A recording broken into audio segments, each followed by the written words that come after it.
মানিকগঞ্জে ৩ বছর আগে চুরি হওয়া এক প্রবাসীর মাইক্রোবাস উদ্ধার করল পিবিআই। পুলিশ জানায়, জেলার হরিরামপুর উপজেলার রাজোরা গ্রামের মেহেদী হাসান মিঠু ১৪ বছর সৌদি আরবে থাকার পর দেশে ফিরে ২০২২ সালে গাড়িটি কিনেছিলেন। পরে মাসিক ৩০,০০০ টাকা প্রদানের শর্তে প্রতিবেশী একজনকে চালক হিসেবে নিয়োগ দেন তিনি। এরপর ওই চালক প্রতারণামূলকভাবে গাড়িটি চুরি করে অন্যত্র বিক্রি করে দেয়। অবশেষে ৭ বার হাতবদল হওয়ার পর পিবিআই মানিকগঞ্জের পুলিশ সুপার জয়িতা শিল্পীর নির্দেশনায় পাবনা সাথিয়ার ইছামতি নদীর পাড় এলাকা হতে ৭ ডিসেম্বর গাড়িটি উদ্ধার করা হয়।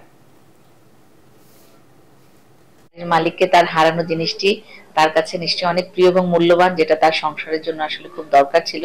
তো এটি তার উদ্ধার করে তার হাতে ফিরিয়ে দিতে পারার যে প্রয়াস, সেটাই আমরা অত্যন্ত খুশি। এখন আইনগত প্রক্রিয়া মাধ্যমে এটি হস্তান্তর করা হবে।